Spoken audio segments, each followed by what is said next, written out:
बात समझ में आई? तो आपको ये बनाने की हैबिट है। उसके बाद जब मैं प्रॉफिट एंड लॉस की बात करूंगा तो डेबिट साइड पे एक फॉर्मूला आपने 11th क्लास से सीखा है। वो फॉर्मूला किसका है? बैड डेब्ट्स का, that is to bad debts add new bad debts add new RDD less old RDD. Sir ये पीएनएल का फॉर्मेट समझ में आया? बैलेंस शीट में आ जाओ। बैलेंस शीट में सिर्फ कैपिटल अकाउंट याद रखना, बिकॉज पार्टनर्स नहीं है, एक ही सिंगल ओनर है। तो कैपिटल में क्या ऐड कर देना? Net profit. जो यहाँ पे डेबिट साइड में बैलेंस आता है पीएनएल के, उसे क्या कहते हैं? Net profit. नेट प्रॉफिट यहाँ पे ऐड होगा। अगर सर लॉस है तो लेस होगा।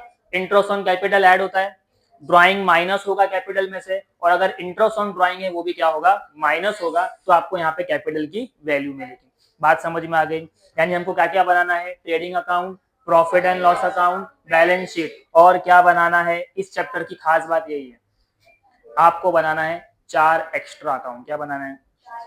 जिसमें पहला क्या है? डेटर, दूसरा क्या है?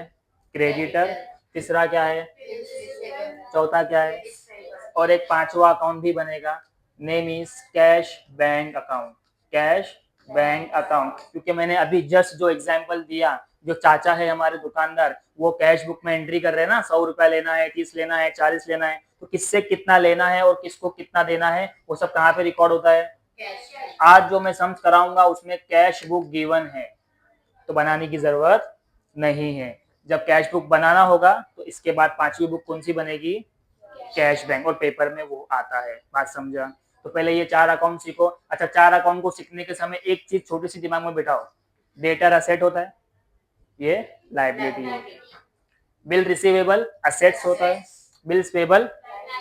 तो हम लोग जब कोई भी चीज पोस्टिंग होगी तो डेटर का ओपनिंग बैलेंस डेबिट में, डेटर का ओपनिंग बैलेंस और क्लोजिंग बैलेंस, लेकिन लायबिलिटी का ओपनिंग बैलेंस और क्लोजिंग बैलेंस।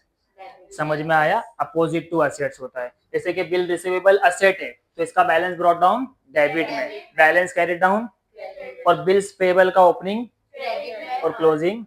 इतना फर्क याद रख सकते हैं? ओके। कैश बैंक आज नहीं बनाएंगे, एक सिंपल सा सम्स लेंगे जहां पे हम ये 4 अकाउंट पे ज्यादा फोकस करेंगे। ठीक है, क्वेश्चन स्टार्ट करें।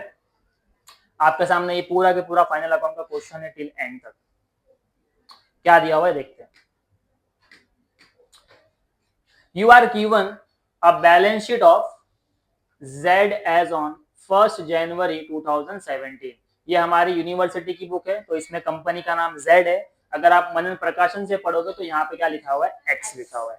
बाकी क्वेश्चन से a summary of cash transaction for 2017, a list of remaining transaction for that year। आपको एक बैलेंस शीट दी हुई, क्या दी हुई दिख रहा है? सब पहचान पा रहे?